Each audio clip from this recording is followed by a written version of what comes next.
Well, good morning and welcome to Tuesdays with the Pilgrim as we continue reading The Shepherd of the Hills by Harold Bell Wright with Chapter 2, Sammy Lane. Preachin' Bill always says, "It's plumb shame there ain't more men in the world built like old man Matthews, and that boy there of his. Men like them ought to be as common as any other kind, and would be too if folks cared half as much about breeding folks as they do about breeding hogs and horses."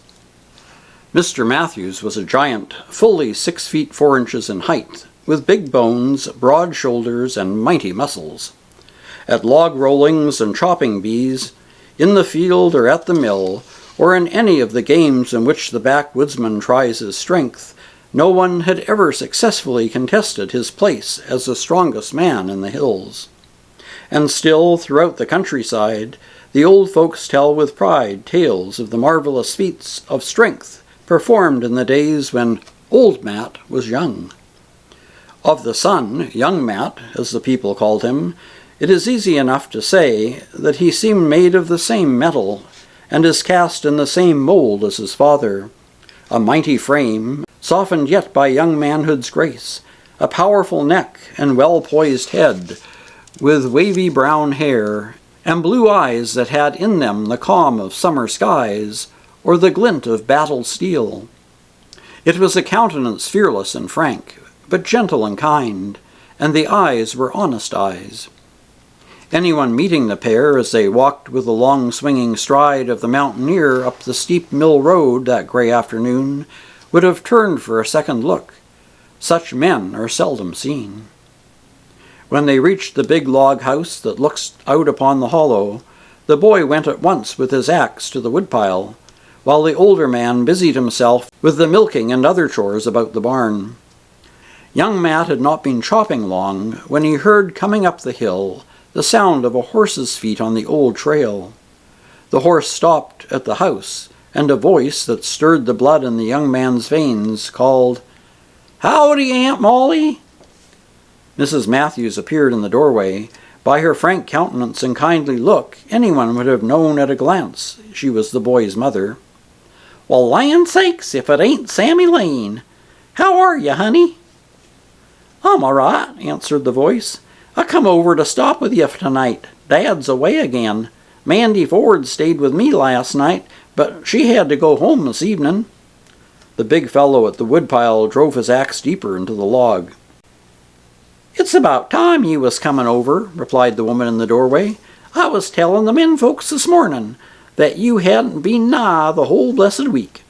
Mr. Matthews 'lowed maybe you was sick." The other returned with a gay laugh. "I was never sick a minute in my life, that anybody ever heard tell. I'm powerful hungry, though. You'd better put on another pan of cornbread." She turned the pony's head towards the barn. "Seems like you're always hungry," laughed the older woman in return. "Well, just go on out to the barn, and the men will take care of your horse. Then you come right back in, and I'll mighty soon have something to fill you up." Operations at the woodpile suddenly ceased, and young Matt was first at the barnyard gate. Miss Sammy Lane was one of those rare young women whose appearance is not to be described. One can, of course, put it down that she was tall, beautifully tall, with the trimness of a young pine, deep-bosomed, with limbs full-rounded, fairly tingling with the life and strength of perfect womanhood. And it may be said that her face was a face to go with one through the years, and to live still in one's dreams when the sap of life is gone. And withered and old, one sits shaking before the fire. A generous, loving mouth, red-lipped, full-arched, with the corners tucked in and perfect teeth between. A womanly chin and nose, with character enough to save them from being pretty. Hair dark, showing a touch of gold with umber in the shadows. A brow full broad, set over brown eyes that had never been taught to hide behind their fringe veils, but looked always square out at you with a healthy look of good companionship, a gleam of mirth, or a sudden wide questioning gaze that revealed depth of soul within. But what is the use? When all this is written, those who knew Sammy will say, 'Tis but a poor picture, for she is something more than all of this. Uncle Ike, the postmaster at the Forks, did much better when he said to Preaching Bill, the night of the doings at the Cove School, "By thunders, that old Jim Lane just plumb fills out the whole house. What? And when she comes a-riding up to the office on that brown pony of hern, I'll be damn burned if she don't pretty nigh enough fill the whole outdoors. By thunder, what?" And the little shriveled-up old hillsman who keeps the ferry removed his cob pipe long enough to reply, with all the emphasis possible in his squeaky voice, "She sure do, Ike. She sure do. I've often thought it didn't look just fair for God Almighty to make such a woman through nary a man to match her.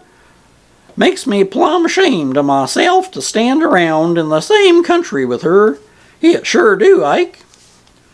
Greeting the girl, the young man opened the gate for her to pass. "I've been a-looking you over," said Sammy, a teasing light in her eyes. "Didn't you know that Mandy was stopping with me? She's been a-dying to see you." I'm mighty sorry," he replied, fastening the gate and coming to the pony's side. "Why didn't you tell me before? I reckon she'll get over it all right, though," he added with a smile as he raised his arms to assist the girl to dismount. The teasing light vanished as the young woman placed her hands on the powerful shoulders of the giant, and as she felt the play of the swelling muscles that swung her to the ground so easily. Her face flushed with admiration. For the fraction of a minute she stood facing him, her hands still on his arms, her lips parted as if to speak. Then she turned quickly away, and without a word walked toward the house, while the boy, pretending to busy himself with the pony's bridle, watched her as she went. When the girl was gone, the big fellow led the horse away to the stable, where he crossed his arms upon the saddle and hid his face from the light. Mr. Matthews, coming quietly to the door a few minutes later, saw the boy standing there, and the rugged face of the big mountaineer softened at the sight. Quickly he withdrew to the other side of the barn, to return later when the saddle and bridle had been removed, and the young man stood stroking the pony as the little horse munched his generous feed of corn. The elder man laid his hand on the broad shoulder of the lad so like him, and looked full into the clear eyes.